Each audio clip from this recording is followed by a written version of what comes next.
Bienvenida a la clase de protocolo de actuación en situaciones de crisis y o conflictos. Mi nombre es Catalina Montero Ramírez, terapeuta ocupacional del Programa Intersectorial del Servicio de Salud Metropolitano Sudoriente y de la Unidad de Psiquiatría del Hospital Padre Hurtado. Los objetivos de esta clase son revisar los elementos principales del protocolo de actuación en situaciones de crisis, identificar las etapas de actuación, identificar los primeros auxilios psicológicos en complemento con las etapas de actuación y además identificar los tipos de situaciones de conflicto y abordar las que sean referentes al área de salud. El objetivo del protocolo es entregar orientaciones a los equipos residenciales para actuar frente a conflictos y crisis posibles de emerger en la convivencia cotidiana, garantizando la protección de niños y adolescentes y del personal a cargo. El elemento principal de este protocolo debe ser el manual de convivencia, ¿ya? Esto es consistente con una política de buen trato o de respeto mutuo en la relación y reconoce la necesidad de contar con recursos humanos con competencias para el manejo conductual y psicoemocional en los espacios de la vida diaria. Este manual es un consenso de normas de convivencia que debe ser conocido por niños, niñas y adolescentes, además del personal de la residencia. Debe incluir normas y sanciones ante diversas transgresiones. También vamos a mencionar la circular 2308, actualmente circular número 5, ya que dentro de las situaciones que atentan contra el bienestar de niños, niñas y adolescentes, pueden presentarse hechos de agresión, ya sea por parte de los adultos o de otros niños o adolescentes. Revisten carácter de gravedad, ante los cuales debe aplicarse la normativa existente en el servicio. ¿Ya? Esta circular, cuando un niño se encuentra en el sistema de protección de derechos y sufre una nueva vulneración de sus derechos, este evento debe quedar registrado en el formulario de seguimiento de casos y esto forma parte de la intervención que se está realizando con este niño, ¿ya? Porque al ser una nueva vulneración modifica el escenario en el que estamos trabajando. Vamos a definir y a diferenciar el conflicto de la crisis, ¿ya? Porque muchas veces creemos que es lo mismo, pero tiene una diferencia importante. ¿Ya? En el conflicto nos encontramos con dos fuerzas opuestas, ¿ya? Dos ideas, dos intereses opuestos. ¿Sí? Aquí tenemos a estas dos personitas que están viendo un número en el suelo, pero una desde su lugar, desde su posición, ve un 6 y la otra desde su otra posición ve un 9. ¿Ya? Aquí estamos con dificultades en un consenso, ¿sí? Ambas opciones son válidas, ambas posiciones son válidas, son antagonistas. Y este es idealmente el momento en el que yo intervengo, ¿ya? Para no llegar a la crisis. En este caso no hay crisis, ¿ya? Las personas simplemente tienen un desacuerdo, ¿ya? Por lo tanto es el momento idóneo para la intervención. ¿Cuándo se produce la crisis? Cuando las habilidades emocionales, ¿cierto? Los recursos cognitivos de estas personas se ven sobrepasados por el conflicto, ¿ya? No logramos llegar a un acuerdo y las emociones desbordan a la persona llevándola a una situación de crisis, ¿ya? Es por esto que el conflicto puede ser que se dé entre dos personas como puede ser que se dé la persona solita, ¿ya? La persona con su conflicto no logra hacerse cargo, no logra resolverlo y se genera la crisis. Y aquí es cuando ya se debe realizar una intervención. Dice que la intervención en crisis se define como un proceso de ayuda dirigida a auxiliar a una persona, familia o grupo para soportar un suceso traumático, ¿ya? O un conflicto importante, ¿ya? De modo que la probabilidad de debilitar sus efectos se aminore y la probabilidad de crecimiento se incremente, ¿ya? Aquí hablamos de un suceso traumático, ¿ya? Pero cada persona es diferente y va a tener también más o menos habilidades de hacer frente a un conflicto, ¿ya? Por lo tanto, no necesariamente desde nuestra vista va a ser un suceso traumático. Puede ser que simplemente sea un conflicto y esta persona se desborda con mayor facilidad, ¿ya? Por características personales, por movilidad, etc. Y aquí entran en juego los las actuaciones de primer orden que menciona este protocolo, ¿ya? Y los vamos a homologar con los primeros auxilios psicológicos, ¿ya? La intervención de primer orden es la primera ayuda psicológica o de emergencia y representa intervenciones que se ejecutan durante la ocurrencia del evento, ya con el objetivo de contener al niño o adolescente, de modo que su tránsito por la crisis ocurra con el menor daño posible a sí mismo o a otros. Articula apoyos necesarios dentro o fuera de la residencia y reduce el tiempo de la crisis para disminuir el desgaste emocional del afectado y de quienes intervengan en ese momento. Vamos a usar ya como apoyo el protocolo ABCDE de primer auxilio psicológico de la Universidad Católica. Ya esto lo mencionamos principalmente por derecho de autor. ¿Sí? Ponemos el link donde ustedes pueden obtener este protocolo y personalmente lo escogí porque me resulta muy esquemático, ya trae orientaciones muy prácticas, ya porque muchas veces nos dicen qué hacer, no nos dicen cómo hacerlo. ¿Ya? Y además las siglas nos van a ayudar porque cada una está orientada a una acción, ¿ya? Y está relacionada con esa acción.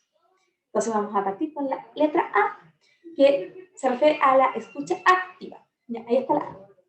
Entonces, busca contactarse y conectarse efectivamente con el niño o adolescente, ¿cierto?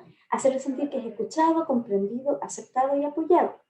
Comunicar interés, simpatía e invitar a dialogar como alternativa de abordaje del suceso traumático o conflicto.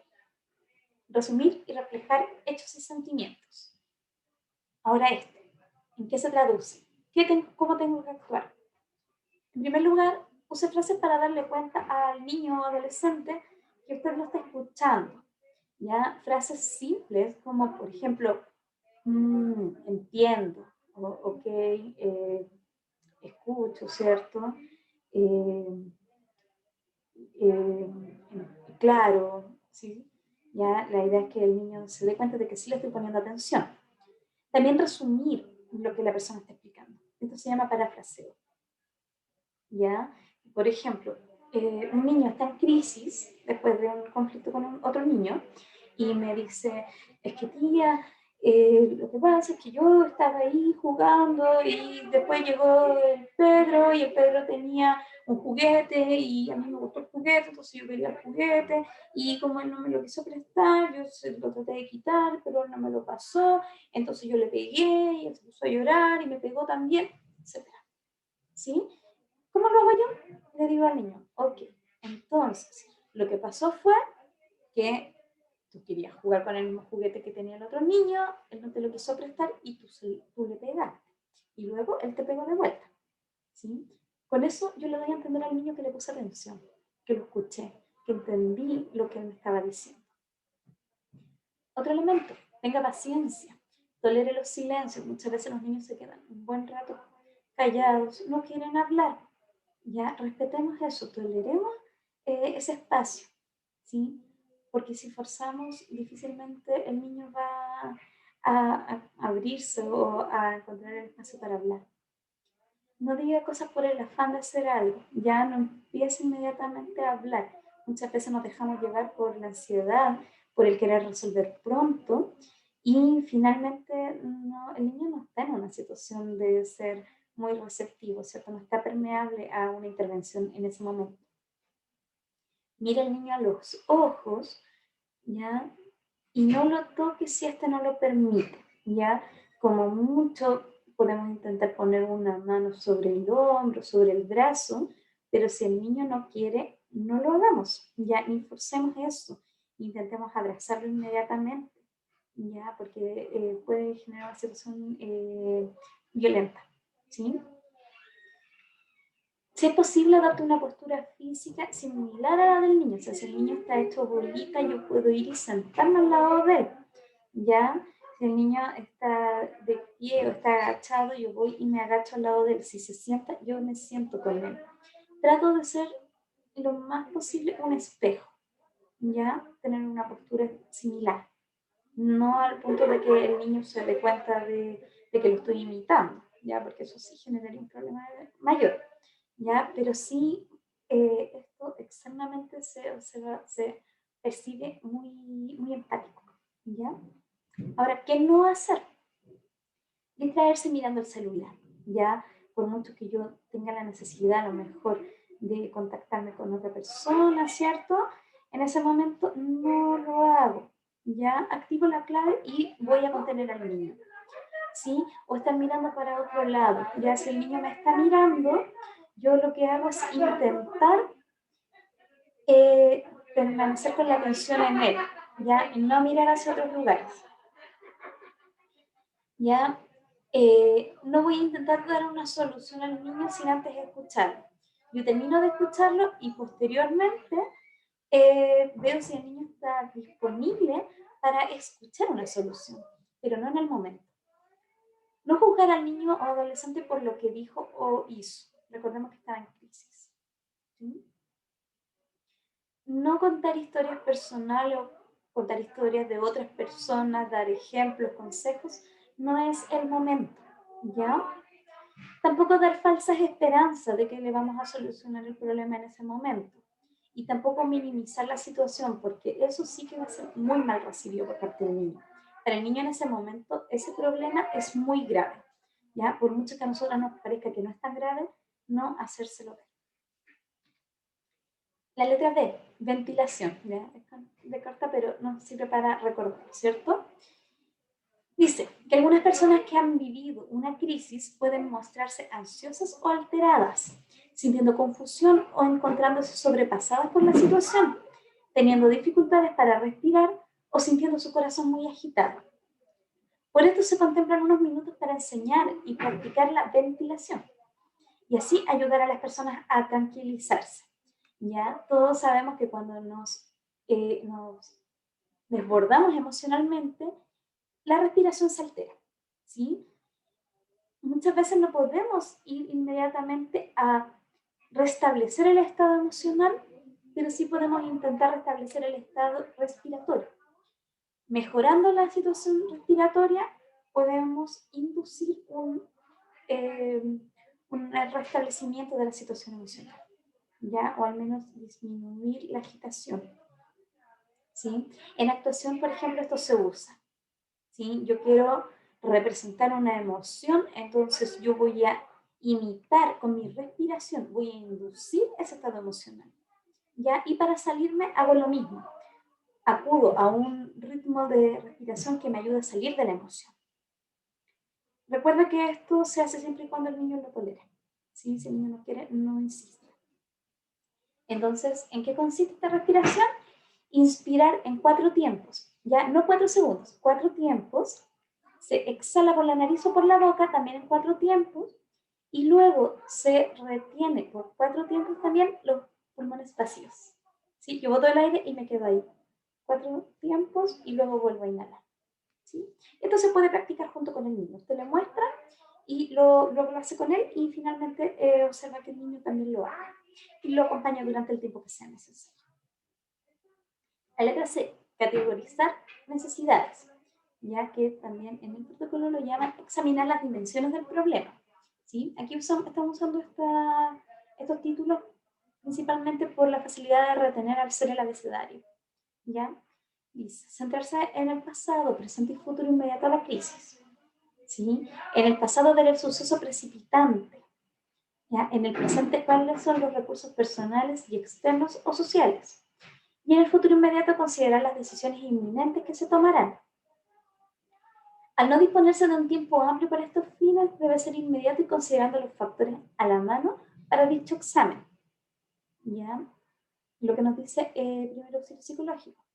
Analizar las soluciones posibles para restituir el equilibrio. El objetivo es identificar una o más soluciones o necesidades inmediatas y posteriores. Si una o más soluciones, pensamos en los niños que no sean más de 2 soluciones. ¿Sí? Porque es más fácil para ellos elegir en ese caso. Siempre y cuando sean inmediatas. Ya busquemos algo que sea inmediato. Los niños son inmediatos, ¿sí? Los medios son preguntar al niño o adolescente lo que ha intentado hasta ahora o lo que le ha servido anteriormente. Ya explorar lo que puede hacer ahora. Proponer otras alternativas, una nueva conducta, redefinir el problema y le tenemos que ayudar, ¿cierto? buscar una ayuda externa o un cambio ambiental. ¿Ya? Por ejemplo, salir del lugar, hablar con otra persona, ¿sí? O tranquilizar, o por ejemplo, agüita, ya distintas acciones que se pueden hacer en el momento. ¿Qué hacer? Primero, escuchar e identificar las necesidades que expresa el niño. ¿Sí? Una frase que le podemos decir es, ¿qué es lo que te preocupa o necesitas ahora? ¿Sí? ¿Puedo ayudarte a solucionarlo? Ya, no entremos en mayores detalles, es una pregunta bien concreta, ¿sí? Y ayudar a priorizar las necesidades. Ya primero entonces le busco con el niño qué es lo que necesitamos justo ahora, lo más concreto posible. ¿Necesitas salir? Ok, te acompaño, ¿sí? O necesitas que tener un tiempo solo, eh, pero supervisado, ¿sí? Ok, hacemos eso. Luego, ayudamos a priorizar las necesidades, ¿sí? Le podemos decir al niño, ya, son muchas cosas las que te preocupan. ¿Qué te parece si nos centramos ahora en lo más urgente? ¿Sí? Y ayuda al niño a ver qué es lo más urgente o qué es lo que se puede solucionar más rápido, ¿sí? Siempre y cuando sea importante para el niño, ¿sí? ¿Qué no va a hacer? No decida usted qué es lo más importante para el niño. Ya, aunque para mí no tenga mucho sentido, si para el niño lo tiene, lo acompaño. ¿Sí? No intente dar soluciones a medida que el niño relata la situación, lo que decíamos antes. ¿Ya? Primero lo escucho. Eso es básico. ¿Sí? También aquí tenemos otra frase, ¿sí? Que dice, ¿cuál cree que es el problema más importante de resolver primero? Lo primero, ¿qué cosas le ayudaban en el pasado cuando tenía que lidiar con tanto estrés? ¿Ya? ¿Qué has hecho en otras ocasiones que te ha pasado esto mismo? ¿Cierto? Obviamente son muchos los problemas, son muchos problemas juntos, que sería bueno ordenar para ir uno por uno. Si quieres te puedo ayudar a hacerlo. Entiendo que te sientes sobrepasado. Veamos si podemos identificar al menos 3 cosas sobre las que tiene actualmente control para focalizarnos en ellas. ¿Ya? Como les digo, a los niños démosle poquitas opciones, ¿ya? Porque darle más no contribuye a ayudarlo a priorizar. Derivación, esta es la letra D, ¿ya? Derivación a las redes de apoyo. Ejecutar la acción concreta posible, ¿sí? Cuando hablamos de la acción concreta, lo que se puede, no es buscar soluciones a largo plazo, ¿cierto? Sino que buscar algo muy concreto. ¿Cuál es la acción que voy a hacer? Dice, el objetivo es implementar soluciones inmediatas. Si el riesgo es bajo y el niño adolescente es capaz de actuar en su propio beneficio, entonces aquí se lo estimulará a actuar, se lo instará a dialogar y se le aconsejará. Recién aquí. ¿Sí? O sea, yo le puedo decir ahora, ¿quieres hablar con tu dupla? Vamos para que hables con tu dupla. ¿Sí? ¿Quieres ir y disculparte con tu compañera? Ok, vamos y te disculpas con tu compañera. ¿Ya? Cosas así de concretas. ¿Ya? A lo mejor no es una red de apoyo externa, ¿ya? Pero sí una interna, ¿sí? Puedo pedir ayuda también a lo mejor a otra educadora. ¿Quieres hablar con otra educadora? Ya, ok. En una palabra, se toma una actitud facilitadora para controlar la situación cuando hay alto riesgo y el niño adolescente no es capaz de actuar en su propio beneficio, por ejemplo, en un intento de suicidio, se debe tomar una actitud directiva si la estrategia persuasiva no logra los adecuados resultados. ¿Ya? Aquí es complejo el ejemplo que nos pusieron, ¿ya? En un intento de suicidio, por ejemplo, o más que en un intento, en una ideación, en una planificación, es bueno escuchar a la persona, ¿sí? Identificar cuáles son los elementos de riesgo que tenemos, ¿sí? Si la persona, tras ofrecerle opciones, o sea, identificar sus necesidades y orientarla hacia cuáles son las acciones que podemos tomar, no desiste de esta intención, tenemos que ser más directivos, ¿sí? ¿Qué hacer? Activar red con otras educadoras, ¿sí? Para apoyar el proceso. A lo mejor yo no estoy en el momento para hacerlo, ¿sí? No, o no tengo el vínculo que me permita facilitar la salida de la crisis del niño, ¿sí? Entonces yo acudo a alguien más. Luego, informar a la dupla del niño para que también pueda intervenir, ¿cierto? Posiblemente el niño tenga otro vínculo con ella o cuenten con mayor información sobre este niño que le pueda ayudar. ¿Sí? Y seguir con el conducto regular del protocolo. ¿Ya? Por ejemplo, en el caso que veíamos antes, acudir a la urgencia. La letra E, psicoeducación. ¿Sí? Acompañamiento protector hasta que el evento crítico se haya disipado. Aquí es súper importante esto, ¿ya?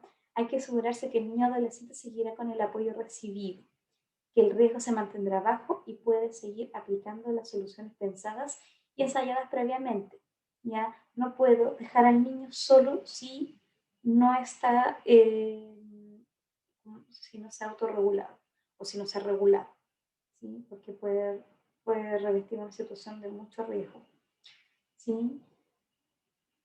En la parte de educar al niño, está mostrarle cuáles son las reacciones normales frente al estrés o experiencias traumáticas recientes. Es muy importante que usted normalice aquellas reacciones emocionales que, aunque son incómodas, son normales en situaciones de crisis, como la labilidad emocional, por ejemplo, el llanto, la dificultad para pensar, el insomnio, la angustia, entre muchas otras cosas. De esta manera la persona no interpretará lo que le ocurre como una señal de estar perdiendo la cabeza. ¿Ya? Vamos a mirar algunas de estas reacciones que son esperables en una crisis. Y es bueno, por ejemplo, tenemos reacciones físicas que pueden generar mucha angustia, mucho susto. Por ejemplo, la taquicardia o las palpitaciones, que son muy incómodas. ¿Ya? Entonces, por ejemplo, para que esta persona no se vaya a desbordar por esta reacción física que está teniendo, yo le puedo decir, mira, es normal que esto te esté pasando. Ya esta es una de las cosas que sí te puede ocurrir, yo educo, ¿sí?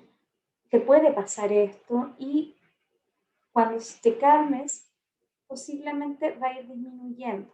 Ya a lo mejor van a pasar unas horas antes de que se te pase, ¿cierto? Y si sigue, vamos a consultar con el médico. Ya, si por ejemplo el niño tiene controles, médico próximamente darle esa información, decirle, mira, ok, esto va a pasar, pero si no pasa o te sientes muy asustado, mira, no te preocupes, no sé, mañana, pasado, tenemos un control y podemos preguntarle al médico, o a tu terapeuta, o a quien sea, ¿cierto? Pero darle esa calma, por ejemplo, si están enojados, irritables o están tristes, decirle, mira, es normal que sientas esto, ¿sí? Esto te ha pasado antes, ¿cierto? Puede ser que a lo mejor te dure unos días, pero se te va a pasar, ¿sí? Y no es malo lo que estás sintiendo, es normal, ¿sí? Porque si no, la persona realmente no sabe cómo lidiar con esta emoción o con esta experiencia, ¿sí? Esta tablita está en el manual, ¿sí? Así que pueden tenerla también en consideración. Algunos elementos adicionales, ¿ya? Cuando tengo un niño en crisis y decidimos llevarlo a algún lugar donde esperamos que, o una sala que esté destinada para eso, siempre tengo que controlar los elementos ambientales, ¿ya? Observar que, por ejemplo, si está en un segundo piso, identificar las ventanas, que no vaya a abrirlas, ¿cierto? Que tenga la protección que corresponde, que no hayan elementos cortantes. A lo mejor yo voy a decir, ya el niño va a querer pintar mientras se vuelve a regular, pero no le puedo dejar un sacapuntas, ¿cierto? Tengo que tomar esas precauciones, que no hayan objetos contundentes, algo con lo que el niño pueda hacerse daño, ¿sí?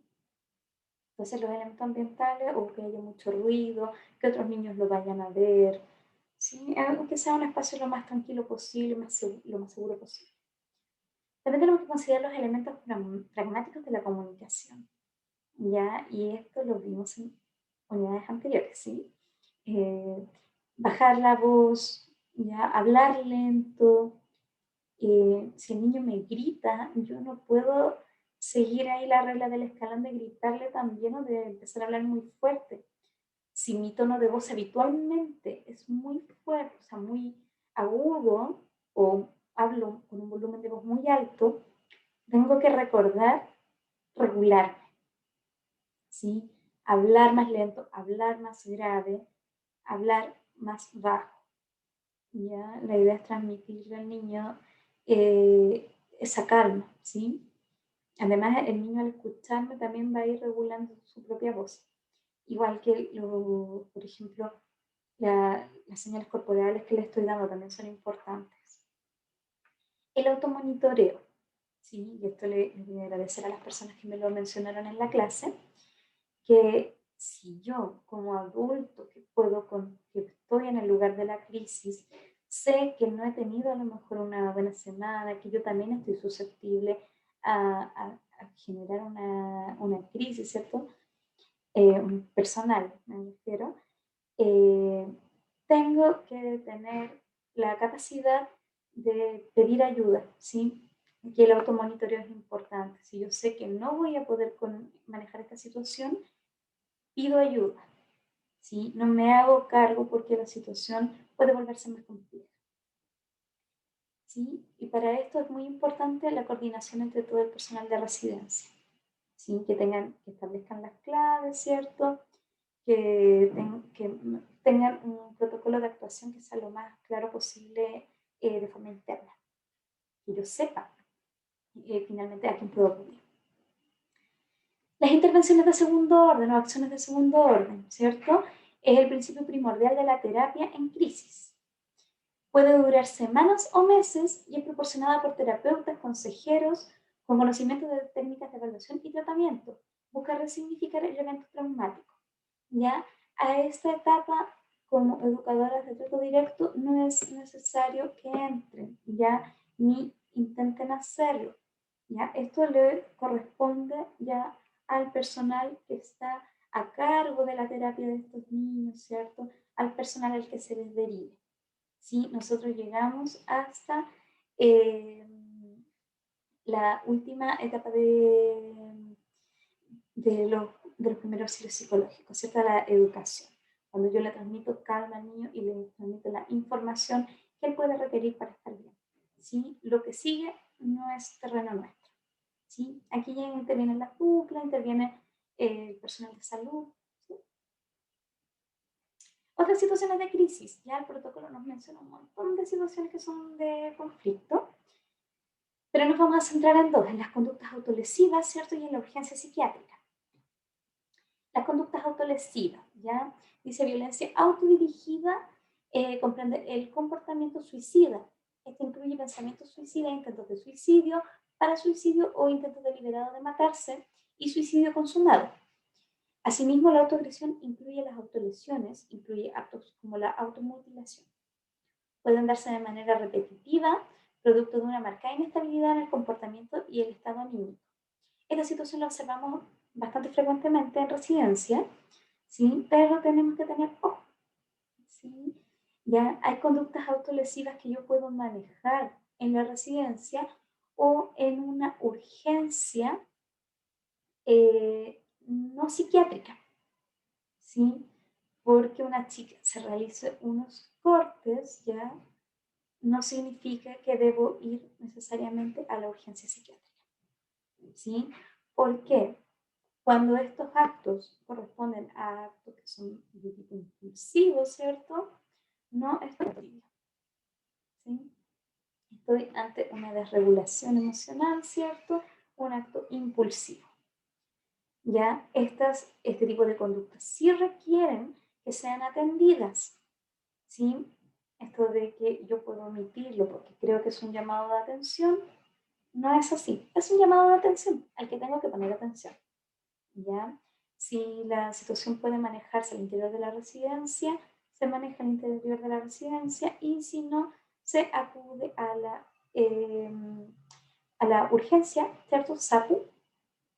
Y si ya la situación no se logra contener, nos encontramos ante una situación de urgencia psiquiátrica. ¿Sí? Ya. La urgencia psiquiátrica se refiere a cualquier perturbación del pensamiento, sentimiento o accionar para la que se necesita una intervención terapéutica especializada e inmediata por parte de un profesional psiquiatra. ¿Sí?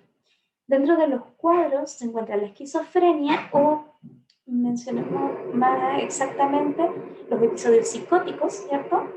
Los trastornos depresivos mayor con ideación suicida, ¿ya? Intoxicación por drogas, que también me pueden llevar a episodios psicóticos o a una ideación suicida, un cuadro de agitación producto de alcohol, ¿ya? Crisis de pánico, entre otros. Ojo, que el consumo de tóxicos, ya como las drogas, ¿cierto? El alcohol, pueden generar crisis de pánico, ¿sí? La crisis de pánico por sí misma no requiere una asistencia a la urgencia psiquiátrica, sino más bien un control ambulatorio, ¿ya? Por lo tanto, cuando esta crisis de pánico sea secundaria a una intoxicación, sí estamos hablando de una urgencia psiquiátrica. Al igual que, por ejemplo, muchas veces la ideación suicida, el pensamiento, ¿cierto? Una planificación, no la considero tan grave porque la persona no se hace daño físicamente, como en los cortes, pero es mucho más grave y requiere intervención psiquiátrica inmediata, ¿sí? En estos casos, observar el lugar en el que se encuentra el niño para evaluar las situaciones de riesgo y solicitar apoyo. Intentar establecer un contacto visual, físico o verbal con el niño o adolescente. Contener los temores y angustias por parte del niño o adolescente, ofreciéndose como agente protector y canalizador de sus necesidades y demandas. Aquí nos están definiendo los primeros auxilios psicológicos. Reducir agentes estresantes y amenazantes para el niño, ubicándolo en un espacio físico resguardado y seguro. Mantener al niño acompañado e integrar a un adulto que sea significativo para él en un rol contenedor. Acompañar al niño adolescente el tiempo que sea necesario, hasta que logre recuperar su estabilidad. Y hasta aquí llegamos, ¿sí? Porque luego determinar la necesidad de intervención externa y derivación a organismos de la red de salud, si resulta pertinente, corresponde a las duplas, ¿cierto? O a la dirección de la residencia, encargados de salud, ¿cierto? Nosotros llegamos hasta acompañar al niño, ¿sí? Y les doy muchas gracias por poner atención en esta clase. Todas las consultas y dudas a mi correo electrónico, cmontero@hurtado.osp, ¿sí? Y resolvemos las dudas en la clase. Y con esto ya terminamos.